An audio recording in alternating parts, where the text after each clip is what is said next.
days at the stick. From who's got it better than us to brick by brick. It's always the 49ers way, from off-season to game day. Yeah, we talk back. It's the 49ers Cutback.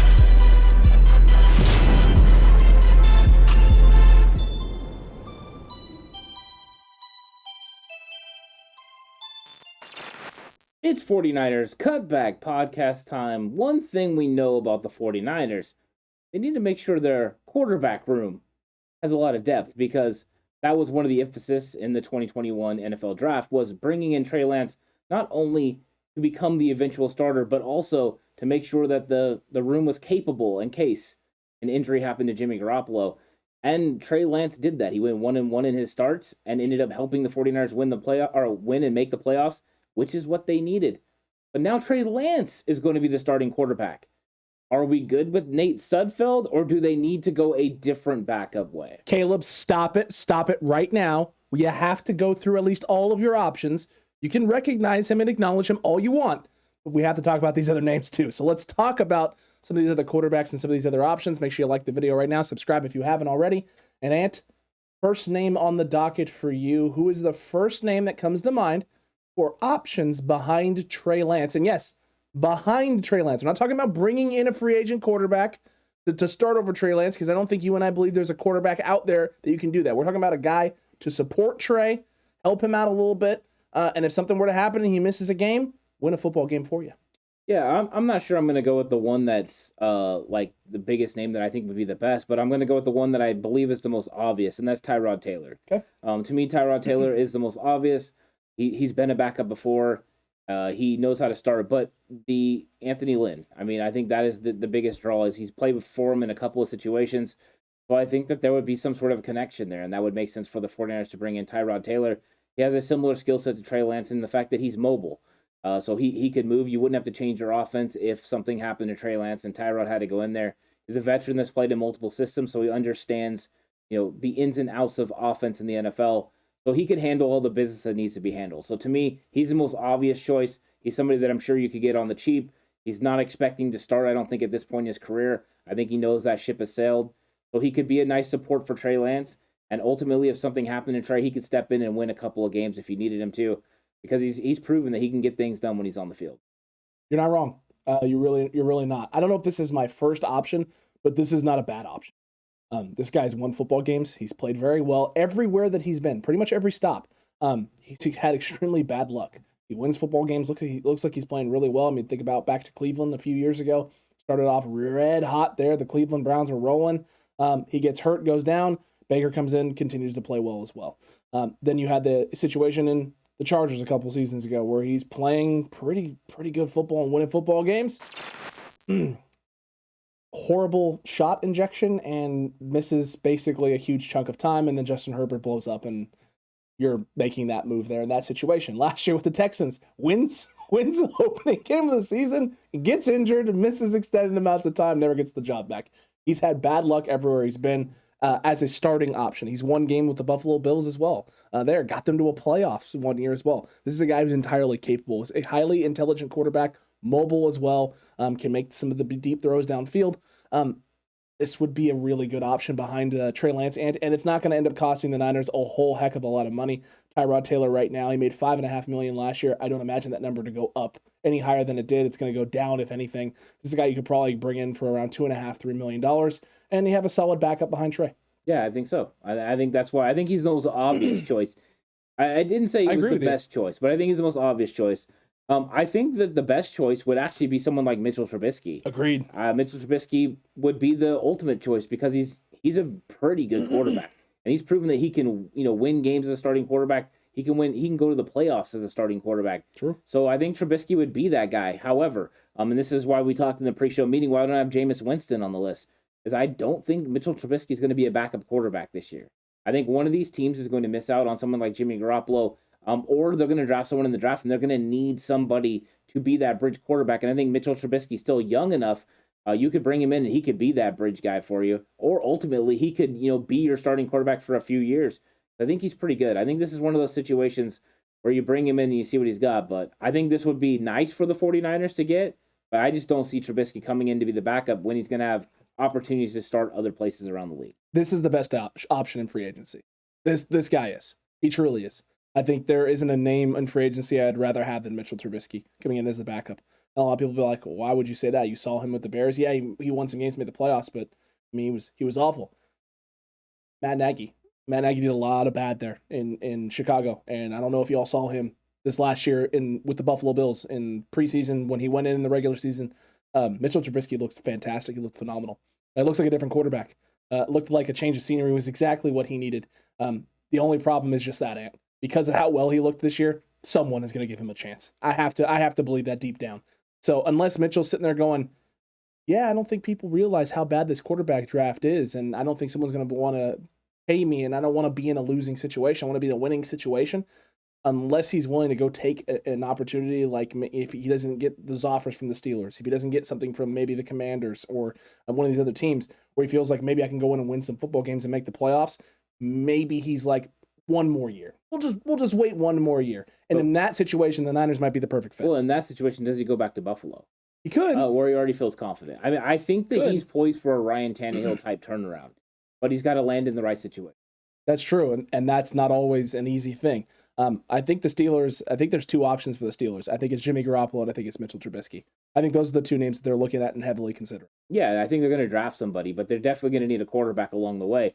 Trubisky's young enough that if he played if he played really well, he might be the guy that you lock up for more than that. So I think that Trubisky is going to be enticing to a lot of teams, especially teams that don't want to give up any draft capital to get Jimmy Garoppolo. You were very accurate there, Ant. It's an option to consider. He made $2.5 million this past season. I actually see that number probably going up. You could probably make closer to $4 or $5 million if you really wanted to in the open market. If you're the Niners, you don't want to have to pay more than about 3 or 3.5 in order to bring him in. Well, I mean, last year, right? They had Andy Dalton got $10 million. He did. So Mitchell Trubisky getting about $7 million. I think that's pretty realistic for him becoming a starting quarterback in this league. Agreed, and that's probably what's going to end up being, Ant. Yeah. Speaking of another guy, Ant, you just brought him up. Let's talk about Andy Dalton. He made $10 million last year to start for the Chicago Bears and then didn't start. Has his ups and downs. He still shows flashes where he makes some good throws and he throws and operates over the middle of the field, very similar to Jimmy Garoppolo. You have yourself a situation where, this is not necessarily a bad option. If you have to get one game out of him, I think you can get a game out of Andy Dalton. Just the question is going to be money. How much is it going to cost? Yeah, exactly. I mean, the $10 million number last year was huge. Kyle Shanahan and John Lynch were definitely interested in bringing Andy Dalton in. There was a lot of thoughts that maybe they were ready to move on from Jimmy Garoppolo last year, rolled Andy Dalton as a starter until Trey Lance was ready. A lot of people in the Facebook groups when we post our videos, when we were talking about this whole Jimmy situation, when you're drafting Trey Lance, you're going to be drafting a quarterback at 3. A lot of people were just like, yeah, just go sign Andy Dalton, trade Jimmy. Let's get away from it now, and it is what it is. A lot of that comes from Andy Dalton playing so well for the Dallas Cowboys the year before. Accurate. He came in after Dak got, hurt really bad, and he played really well. So I think Andy Dalton is one of those guys that, he's a proven commodity as a backup quarterback. He's somebody that could come in, win you a couple of games, help you get to the playoffs.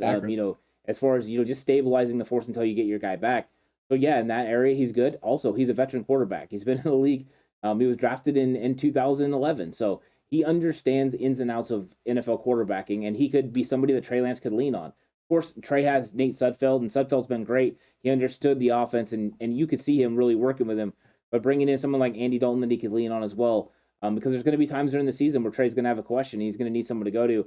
And quarterback coaches are great, but it's nice when you have a guy that's been in there and taken those shots and been in the in the heat of the moment. So I think he would be an option, but it does depend on money. It depends. He's going to be one of the most sought after backup quarterbacks on the open market, I believe.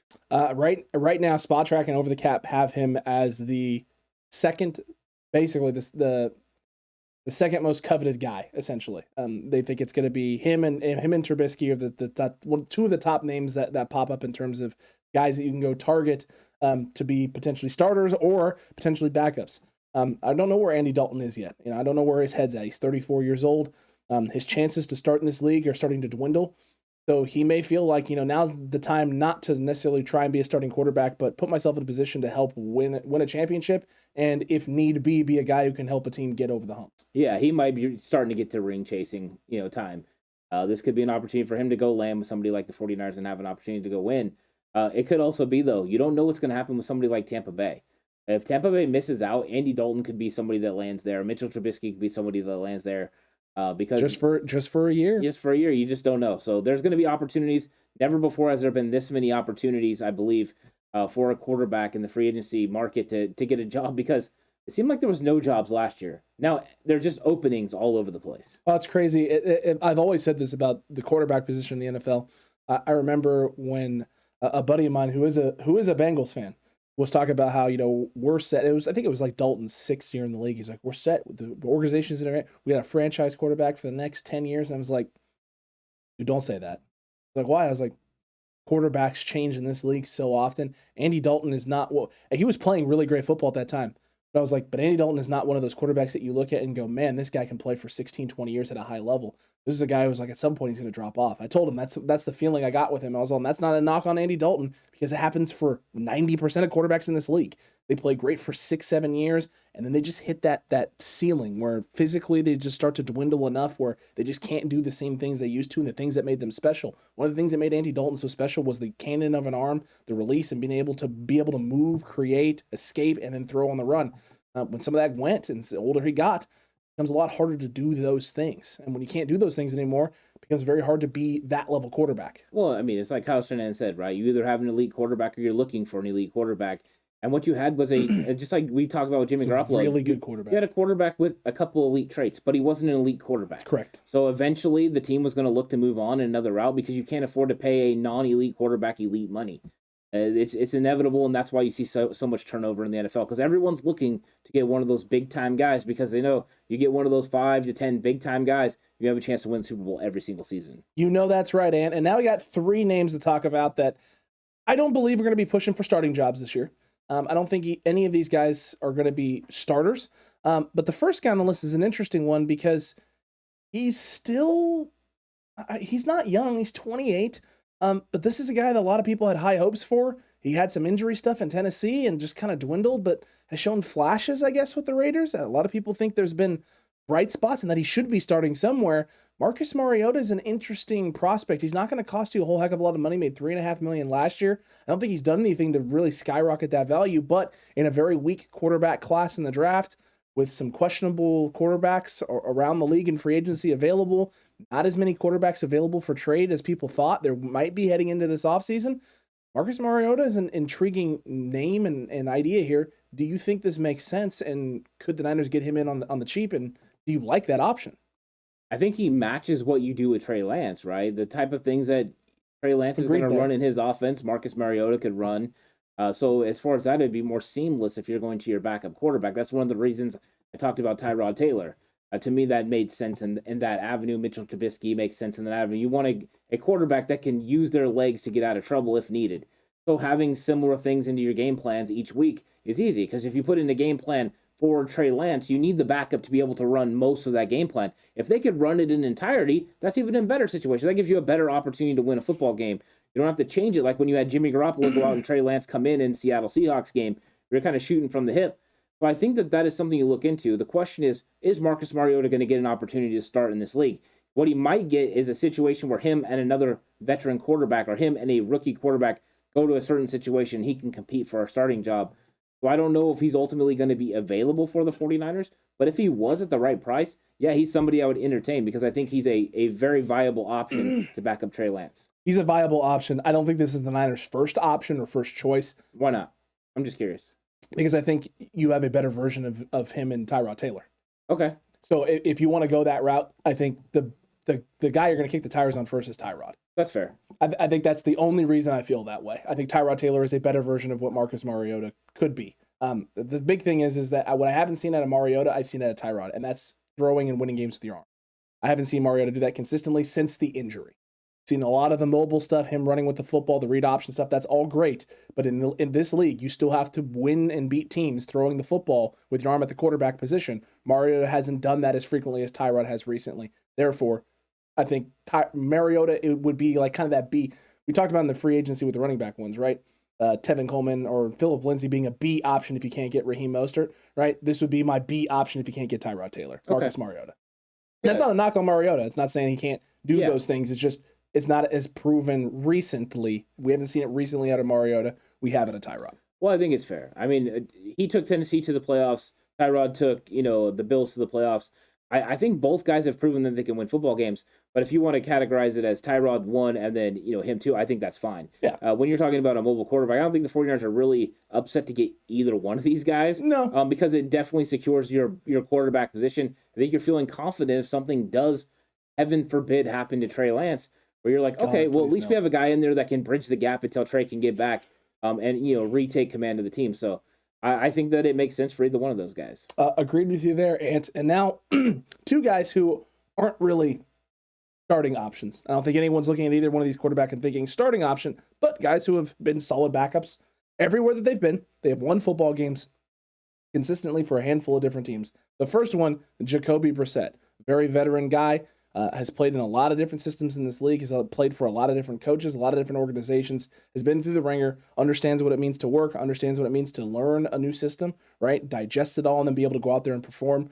Think about everything he dealt with the Indianapolis Colts and all that crazy turnover at the quarterback position, going into Miami as well. Everything that happened in New England with him and Jimmy Garoppolo, a guy who played with Jimmy as well, so has a relationship with him that actually might be a good bridge with Trey Lance. Two guys getting him into a room who have, well, now he'd be learning off of Teddy Bridgewater, who learned with Jimmy Garoppolo under the tutelage of Bill Belichick and in that system. So a lot of similar traits there, and it might actually be a pretty smooth transition for Trey in the quarterback room. Yeah, I mean, I think it makes sense. Jacoby Brissett is a very solid backup in this league. He can win football games. In fact, he's proven that he can win football games, whether that was in Indy or if that was in New England. He did it in both places. So he's a viable option for sure. The question is, are you going to be able to pry him away from somebody like the Raiders, who are going to be interested in bringing him in? Josh McDaniel, very familiar with him from New England. You could bring Jacoby Brissett in to be your backup quarterback for Derek Carr, because more than likely, right, Marcus Mariota is going to look for a different situation. He could end up back in New England also. Yeah, he could. I mean, I think there's going to be some interesting places for Jacoby Brissett to go, but I think he's an enticing player for the 49ers because he's solid. He's physical. He can run the things that Trey Lance is going to be able to run. Of course, none of these guys are going to be able to run it to the level that Trey Lance is going to be able to run it. He's a dynamic player. Stunned. But what you're looking for is that guy that can do it, and he's another one of those guys to add to the list. If you were going to pick a season to have a backup quarterbacks that fit what the 49ers are looking for, this is one of those years between some of the guys we've talked about. All these guys can do what Trey Lance would do in the offense, which means you don't have to change the game plan. So Jacoby Brissett, another guy I think you can add to the list, and I wouldn't feel bad at all. If they ended up with Jacoby Brissett, I'd be actually pretty happy about it. I'm not going to be disappointed in it. There have been significantly worse backup quarterbacks in San Francisco than Jacoby Brissett. Jacoby Brissett is not a bad backup quarterback in this league. Yeah. Be very solid. And another guy who'd be extremely solid would be Colt McCoy. Colt McCoy, who is going to be turning 36 at some point during the next season. I think he's about 35 and a half right now. So older quarterback, definitely a journeyman, been all over the league, but seems to consistently just win football games. I think he's got a career 500 record in the league, or just over it. This is a guy who is, when needed, won football games. He did it last year for the Arizona Cardinals, and 49ers fans know it best. I can't believe we lost a freaking game to Colt McCoy. Colt McCoy, we said it going into that game. This is not a quarterback that you sleep on. This is a guy who can win football games. He plays very, very well. He understands his role. He prepares extremely well, and he fits in a lot of different schemes and systems. He would 100% fit in Kyle Shanahan's system. This is a smart quarterback who is mobile, not crazy mobile, but mobile enough that another thing similar, like you talked about with some of these other guys, you don't have to do a lot of changing with the game plans. Yeah, I mean, he proved that he could win football games last year. In fact, the Cardinals played better, when he was in there than they did with Kyler Murray in that stretch. Yep. Kyler Murray was struggling a little bit, and then Colt McCoy came in and kind of stabilized things. He's a nice veteran quarterback that he would be somebody you could lean on in that locker room and in the room. I think that's part of it. What I want is somebody that's going to be there for Trey Lance. I mean, I think Trey Lance is going to learn a lot of things, but when the Bulls start flying, and things are going crazy, you need that stabilizing force, somebody that can look him in the eye and say, hey, it's okay. This is what's going on. Hey, you're going to make those kind of mistakes. We all do. And I think that he's one of those guys. But he can win football games. He's played for the 49ers before, so everyone's familiar with him. But he's a veteran that has seen it all. And when you have a veteran that has seen it all, that's great for a young quarterback as they continue to learn. Somebody that can kind of take up the mantle for what Jimmy Garoppolo did. So I think that he makes sense. So far, we haven't really talked about any quarterbacks on this list that don't make sense. I think there is a pecking order to it and how the 49ers would go after these guys. but every single one of them are good options and guys that you feel like if something happened to Trey Lance, these guys could win you a couple of football games and keep you afloat as you try to push towards the playoffs. 100%. And there's also a common theme with this position as well. Fairly cheap options at the quarterback room, and so you don't have to spend a bunch of money at the quarterback position now. You're moving off of Jimmy to free up this cap space so you can bring in and sign free agency to bolster your roster and improve your roster, because the hope is, right, Trey Lance is a significantly better version at the quarterback position and upgrade at QB1 than Jimmy Garoppolo was. That's what we're all hoping is going to happen. We're hoping to see that Trey take that development and become that guy. And then in that case, you don't necessarily need to replace Trey Lance with another Trey Lance. You just need a better version of what Jimmy had behind him in the 2019-2020 season. We don't need the Nick Mullens and the CJ Beathard's of the world at the backup spot. But Nick Mullens is available. Nick Mullens is not on this list. Nick Mullens did not make our list, no. But Nick Mullens, if he ended up being a part of this 90-man roster, would you be surprised? No. I know, I wouldn't be surprised either if he was on the 90-man roster. I would like to see them going with 3 guys, though. I would like to see them go with Trey Lance, one of these guys that we talked about today as the backup quarterback, and then Nate Sudfeld. I think that would be the best scenario for the 49ers. No Josh Rosen? We're not going to kick the tires on Josh Rosen even though he was supposed to be the starter for the 49ers. Oh, he was? He will not be on an NFL roster this year, but I'm sure he could be on a practice squad somewhere. You don't think he's going to make it? You don't think Atlanta's going to bring him back?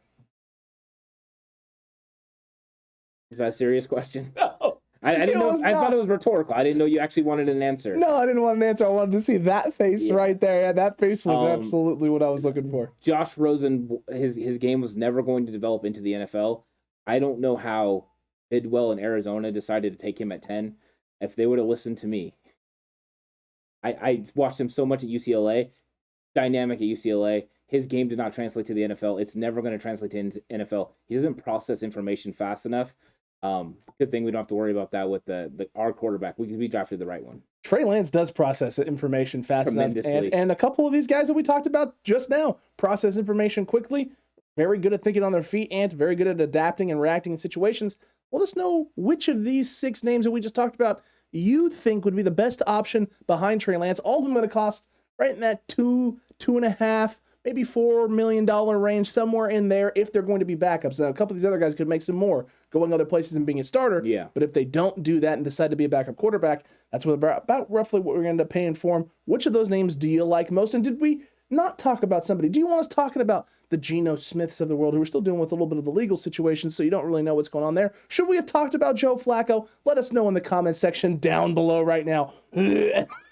So we'll not talk about Joe Flacco. But if there's a name that we missed that you think we need to discuss and really be looking at, let us know about it. We love having these conversations with you, Cutback Crew. Yeah, definitely. I mean, if there's a quarterback that we missed, I want to know, so I can think about it. Maybe I just overlooked somebody. I think that's definitely possible. A lot of times, listeners have good ideas of quarterbacks they can bring in, or maybe there's even somebody that's a cheap option in trade that maybe he's the third string somewhere that the 49ers could bring in if you guys know something like that. Also, if you're listening on Spotify, Apple Podcasts, or one of the traditional platforms, an audio version, go ahead and give us a rating. Hopefully a very good one. That'd be nice. Since you listened to the end, I'm hoping that's what's going to happen. Yeah, if you're hearing this plug now, it's hopefully and good. then if you would leave a review, that could really help us out. We appreciate it. And if you're not listening on the traditional platforms, if you're watching these beautiful faces and mugs here right now on YouTube and this sweet audible chocolate that's coming over your airwaves, then hit the like button, hit the subscribe button, become a member of the Cutback Crew, and comment, because that helps the algorithm. It pumps out the video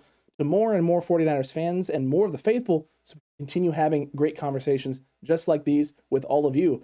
And the quarterback position is interesting. There's quarterback chaos with the 49ers still, but you and I have both said Trey Lance as the starting quarterback in 2022 always felt like it was going to be the plan. Yeah. It's definitely trending that way now, and these are the options that could be the support behind him going into this 2022 campaign. We'll see what the 49ers actually decide to do, and we'll see if anything happens here with the draft and free agency and who's making moves for Jimmy Garoppolo in the near future. And until the next one, Cutback Crew and the faithful, stay safe. Remember, the right way is always the 49ers way.